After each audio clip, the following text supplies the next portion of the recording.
내 손자에게 들려주는 요한계시록 이야기. 요한계시록 10장. 작은 책. 하나님의 그 비밀이 이루어지리라. 요한계시록 10장 7절 말씀. 시환이, 시윤이, 시온이, 요한이, 얘들아, 너희들도 비밀이라는 말을 많이 사용하지? 이건 비밀이야. 내 비밀 다른 사람에게 얘기하면 안 돼? 그런데 계시록 10장 7절에 나오는 비밀이라는 말은 비밀이라기보다 신비에 가까운 말이야. 비밀은 수수께끼처럼 얘기해주면 알 수 있는 거야. 그러나 신비라는 말은 얘기해주고 설명을 해줘도 모르는 것이 신비야. 그래서 흔히 미스터리라고 하지. 그런데 여기에 나오는 하나님의 비밀은 성경에 나오는 마지막 비밀이야. 그리고 이 비밀은 일곱째 천사가 나팔을 불 때 이루어진다고 7절에서 말씀하고 있고 실제로 일곱째 천사가 일곱째 나팔을 불 때 이루어졌다고 11장 15절에서 말씀하고 있어. 그것이 세상 나라가 하나님의 나라가 되고 그리스도의 나라가 되어 세세토록 왕노릇 하시리라고 말씀하고 있어.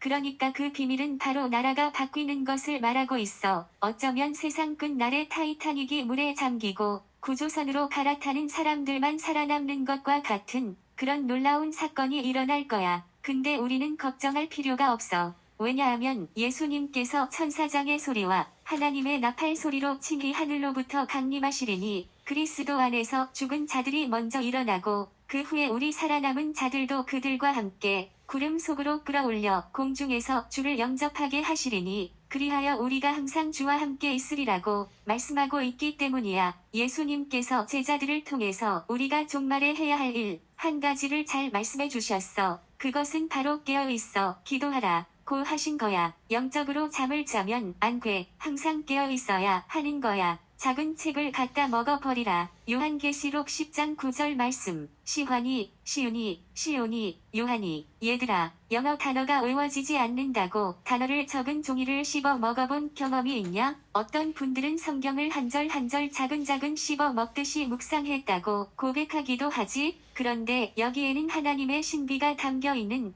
작은 책을 갖다 먹어버리라고 말씀하고 있어. 이 말씀은 환상 속에서 들려주신 말씀이야. 이 말씀을 실제 생활로 가져와서 이해를 할 때는 말씀을 음식물처럼 먹고 소화시키고 피가 되고 살이 되고 내 신앙이 되고 내 생각이 되도록 만들어야 하는 거야. 그래서 내 생각도 내 마음도 내 몸도 완전히 말씀의 화신이 되어야 하는 거야. 주기철 목사님이 순교의 화신이 되시고 손양원 목사님이 사랑의 화신이 되신 것처럼 우리가 말씀 덩어리가 되어야 하는 거야. 그래야 우리를 통해서 많은 사람들이 예수를 믿고 구원을 얻고 천국에 가서 영생 복락을 누리게 되는 거야. 조나단 에드워즈는 하루 종일 바깥에 나가서 돌아다니다가 집에 돌아올 때는 온몸에 눈송이처럼 메모지를 붙여 가지고 집에 와서 정리를 했다고 하는데 그래서 그런지 미국에서 가장 위대한 그리스도인으로 존경받는다고 하잖아. 어떤 신학자는 2000년 기독교 역사 속에서 가장 위대한 두 사람을 꼽는다면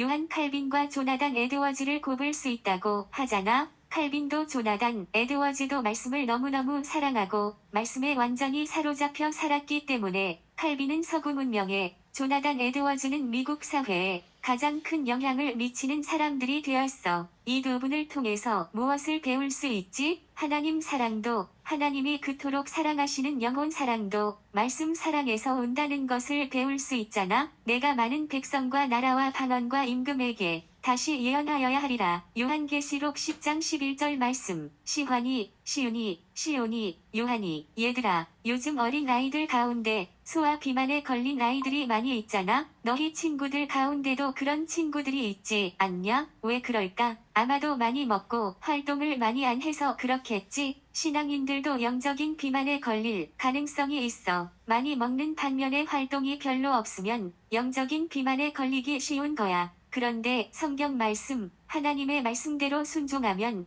영적 비만에 걸릴 수가 없어. 조금 전에 작은 책, 작은 두루마리를 갖다 먹어버리라고 말씀하시고 바로 뒤따라오는 말씀을 보면 많은 백성과 나라와 방언과 임금에게 다시 예언하여야 하리라. 이렇게 말씀하고 있어. 백성과 나라와 방언과 임금은 세상 모든 사람들을 가리키는 요한계시록적인 표현이야. 세상 모든 사람들에게 전해야 하니까 얼마나 바쁘고 피곤하겠어? 축구 선수들 가운데 비만에 걸린 사람 봤냐? 90분 동안 풀로 뛰면 아무리 잘 먹어도 살이 붙을 수가 없겠지. 그래서 바울은 내가 달려갈 길과 폴코스, 주 예수께 받은 사명, 복음 전도, 하나님의 은혜의 복음을 증언하는 일을 마치려 하면은 완성, 나의 생명조차 조금도 귀한 것으로 여기지 아니하노라. 목숨을 걸었다는 이야기야. 너희가 이런 마음을 가지고 성경 읽고, 이런 마음을 가지고 기도하고, 이런 마음을 가지고 공부하고, 이런 마음을 가지고 이 세상을 살아가면 하나님 아버지께서 너희들과 항상 함께 하시는 것을 느끼면서 살아가게 될 거야. 왜냐하면 우리 하나님 아버지는 복음 증거에서 영혼 구원하는 것을 가장 좋아하시기 때문이야.